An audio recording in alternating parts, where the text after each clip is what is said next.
reporter Charlie Keegan caught up with one person who got to go. It was a scramble in the laboratory. Rachel LIESMAN remembers this time last year. As the director of microbiology at the University of Kansas Health System, it's her job to manage testing for infectious diseases like COVID-19. We knew we were going to have to test. We knew we were going to have a lot of people to test. Even before the novel coronavirus turned into a pandemic, she was in the lab, seen in footage KU Health System shared with us. They go in here. That early hard work paid off. KU says it was the first hospital in Kansas City to test patients for COVID-19. When you're called, you figure it out. You just do it. And so, yes, it was a lot of pressure, but it also was just something that we had to do, and we knew we had to do for our community. The community turned this KC transplant into a Chiefs fan, but she's never been to a game, and she didn't think that would change after a meeting with her bosses. I got a text message that said, "You got to be in this meeting in 20 minutes." And I'm like, am I fired? Am I in trouble? That pit in her stomach quickly changed. I was stunned, and I'm still kind of stunned. She received a free ticket to the Super Bowl in Tampa. I asked what it'll be like to walk into the stadium after a year in a windowless lab. Rejuvenating, like finally something that feels a little bit normal, that feels like I've got all of my Chiefs friends around me and everything, and so I'm really looking forward to that feeling. I think it'll be different. Different in the best kind of way. And Rachel wanted to be sure to point out that she's here because of her team. And she had to give a big shout out to Megan, who is working in the lab today on Super Bowl Sunday. That lab is open 24/7, 365. And I sure hope there's a TV in there so Megan can watch the game while she's working, while Rachel is here in the stadium behind me. In Tampa, I'm Charlie Keegan, 41 Action News. Thank you, Charlie. These healthcare workers that have been working under such high pressure and intensely for us for months, it's great to get to see some of them enjoy the game today. Yes. Love that. So Charlie. great. It is exactly, they're the most deserving people. Thanks, Charlie. Thanks, Charlie. We are live here at Union Station where fans are excited to run it back, where you can also get the full fan experience. We talked to some Chiefs fans coming up, so be sure to stick with us. You're watching 41 Action News. Oh, man, remember this? Just about a year ago, we were celebrating the Chiefs' first Super Bowl win in 50 years. And today, we're back, ready to defend the title. Back-to-back wins. Oh, man, the bad thing about this pandemic, we can't have a celebration like this. But I know we're going to have some kind of celebration because I can feel a win, Lindsay. Ooh. I could also feel that cold. Yeah, no kidding. No kidding. A big drop in the temperatures happened yesterday afternoon. You felt it, and now it just hurts staying outside for an extended period of time. We also had a band of snow roll through parts of the city early this morning. It's now ended here in the 435 loop, but still lingering for those in north central Missouri and into mid-Missouri. Right now, we're just looking at an overcast sky and a wind chill of 11 below zero. It feels like 10 below downtown, 13 below zero in Lee Summit, and 5 below zero in Ottawa, Kansas. We are going to notice another round of snow move in around the lunch hour, and those temperatures will struggle all day, guys. All right, Linz, thank you very much. You can just feel the excitement and energy in the air. Kevin Holmes just popped in and said hello. In his a little cameo. We love it. Love that. Though the game is in Tampa, we have so many fans here ready to cheer on the Chiefs in KC. We certainly do. 41 Action News anchor Ray Daniel live this morning at Union Station. Good morning, Ray. Good morning, Brian. I am so excited, Lindsay. I am pumped up. There are so many photo opportunities that you can take here in Union Station. The artist who made this beautiful painting is here right now. We're going to talk to him in a few minutes, just talking about just some of the amazing artwork that we're seeing here in Union Station. Also, over my shoulder, like I said, so many different opportunities to take different kinds of pictures. You talk about a full fan experience. I want to go ahead and introduce you because, of course, we have Chiefs fans all over the country. Here's one woman from San Diego, California, and why these Chiefs Super Bowl appearances are important for her and her family. I lost my mom to cancer a couple years ago, and going to the Super Bowl last year and then coming to the Super Bowl again this year, I feel like for me, I'm dedicating these wins to my mom. She wasn't able to be here to see the games, but in my mind, she has a front row seat to all the action and has the best seat in the house to cheer on the Chiefs. So for me, it's so exciting because she's going to be so excited to watch the game tomorrow. I love that. I love that. You know, you have fans in California. You have fans in Kansas City. You also have fans down there in Tampa ready to run it back. Dia, I really want you to run that denim jacket back to Kansas City because it is too cute. But let's talk about the fans down there in Tampa. I tell you what, Ray, I'll make one just for you. Tampa is amazing. You know, we had some storms earlier this morning, but the sun is coming out to play, and we could not be more excited. But for the fans trying to come down here by the stadium, parking is $200. A little rich for my blood. Anyway, we talked to some of the fans here in Florida, and one of them actually has a really special tie to 41 Action News. There are fan clubs, then there's this. The Kansas City Chiefs fan club of Southwest Florida, which came together the way a lot of friends do. Dana Roseberry was watching a game and saw some people wearing the unmistakable red and gold. So I got all their phone numbers and their email addresses and said, let's start a club. And now we have, I don't know, probably 500 paid members of our club and 1,300 on our Facebook page. April Castor. My name's Antonio Mesa. Rich Whitaker. Beth Innes. I'm Wesley Schlophouse. Cindy Glenn. Captain John Fleming. Darren Castor. I'm Dana. Matt Taylor. I'm Mary. This is my husband, Brian. My dad had season tickets from Municipal until, once Arrowhead opened, and for about 35 years. It was also about that long ago. Dana was a television news director at, of all places, 41 Action News. I hated being in front of a camera.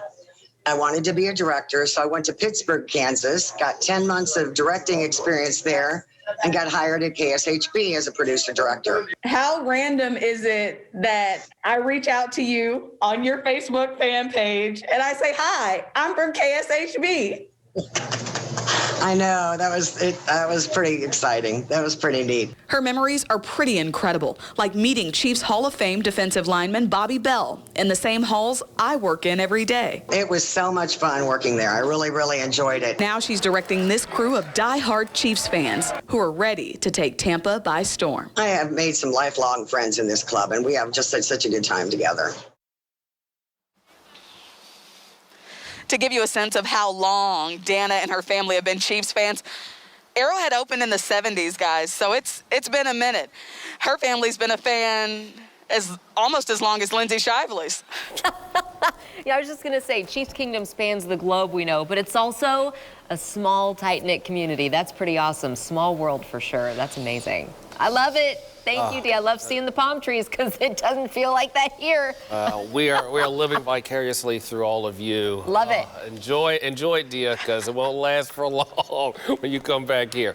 Thanks a lot to you and our entire crews down in Tampa. We'll check in with you later on. And our coverage continues after the break.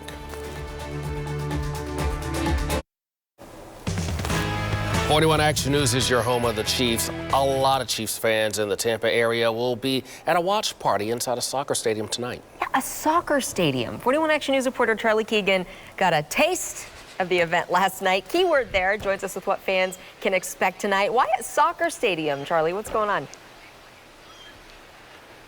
So, Lindsay, there's this soccer stadium across the bay in St. Petersburg that's empty. And so Arrowhead South, this fan club, just decided to rent it all out for this night here so that they could have all their fans inside on the field, socially distant, watching the game on the Jumbotron. And the name of this event kind of gives away that taste element. It's called the Run It Back-to-Back Barbecue Tour. So barbecue is on the menu tonight. Let me show you what they served up last night during kind of a pre-Super Bowl pep rally. You got brisket and ribs and so much more. Now, Richard Fergola of Fergalicious Barbecue in Gardner, Kansas is really getting the ball rolling on this, but he had to call in his friend Swamp Boys Barbecue here in Florida to help bring the smokers and get this event ready to go. Both pitmasters tell me that food and football just go hand in hand. I grew up in a family where, eating brought everybody together, and barbecue does that, and I just like putting smiles on people's faces. They take that bite, and they look up, and they just kind of, oh, yeah. That's the greatest feedback there is. It puts a huge grin on their face, and that's what I love the most, is blowing people's minds with barbecue. That's what we're here to do. Blowing people's minds. I had a chance to have my mind blown yesterday. I tried some of the barbecue. Melts in your mouth, Lindsay and Bryant. Good stuff. So that is all taking place at Al Lang Stadium tonight during the Chiefs game. Funny to note, Fergalicious Barbecue. Richard Fergola is, of course, a Chiefs fan from the Kansas City area. Swamp Boys, Rob Bagby is from Florida, and he's a Buccaneers fan. So there's going to be some trash talk tonight, guys. I love it. Definitely a lot of trash talk, but one thing that you can always agree on is hopefully the food is all good. That's right. A little saucy. There you have it, Brian. Thank Charlie, you, Charlie. thank you. Saucy. Yes, saucy. More live team coverage, thanks, Linz. Thanks. Of our Super Bowl 55 road to repeat coming up. Oh, guys, it's so exciting. We need something to kind of get us all warmed up and fired up because look at these temperatures right now. Single digits across Kansas and Missouri, a couple light snow showers in north central Missouri. Let's go down to Tampa, shall we? It's 74 degrees and the rain is out. The rest of the day is going to be dry for the game. We're going to have complete details on how game day looks here in Kansas City next. Oh, you guys, 8:44 and it is game day. Finally here. Can you believe it? Oh, my goodness. Finally. Let's get right back out to Taylor Hemness down in Tampa. Oh, hey, can you feel the excitement, Taylor? Brant, really all I'm thinking about right now is the warmth that I feel. You know? Great. I mean, it's just I don't like to rub things in, but I've been listening to you guys all hour going, "Oh, bird." I'm like, I don't have any of that. I think it's officially 70 degrees warmer where you are. Right now. Yeah. Yep, that sounds about right. No, I absolutely. I do feel the excitement. I mean, I'm standing outside of Raymond James Stadium on Super Bowl Sunday. It doesn't matter what's going on around me right now. It doesn't matter what the temperature is. You absolutely are feeling the excitement because the game, maybe of the century, is going to go on right here later today. So super excited about that. This week, I had a chance to chat with Peter King from NBC Sports. He is a legendary sports writer, been covering the NFL for almost 40 years. Anything about the NFL and everyone in the NFL, Peter King knows it. His insight is fantastic. He knows so many people and has for so long. I wanted to ask him about where the Chiefs and Patrick Mahomes himself fits into the fabric of the NFL, both right now and in history, and about that comparison between our guy and their guy. So, Peter, thanks for meeting with us this morning. I'm glad to have your time. I know you're a busy guy around the Super Bowl, so thank you for your time this morning. Hey, you're welcome. Happy to do it. Can you put this team and this quarterback in the context of the league? And not, I mean, we've heard we've never seen anything like this before. I'm not asking you to compare it necessarily, but can you put it in context what we're watching right now? You're seeing the perfect quarterback for this era of football. You sort of put that all together with Andy Reid and what I would call this democratic way of offensive football. That is what's lost here. Maybe not lost, but it's still under a rock. People do not realize the democracy of the Kansas City offense. And I'm not saying it's unlike anything I've seen, but for a quarterback to be that young and to have that much power, I think is really, really impressive. What's our obsession with naming a greatest of all time? All the time. What is so hard to realize and what is so hard to think about, honestly, is that Tom Brady has played in 14 conference championship games. And I said, nobody will ever do that. And everybody said, whoa, whoa, whoa, whoa, whoa. Patrick Mahomes now. He's 25 years old. This is his third one. And I said, I get it, but it's his third one. So, that would mean that in his last, say, 15 years that he plays football, or however long it is, but let's just say he plays till he's 40 like a normal human being, instead of like Brady. But that would mean that he would have to get to the AFC Championship game 11 times in his next 15 years.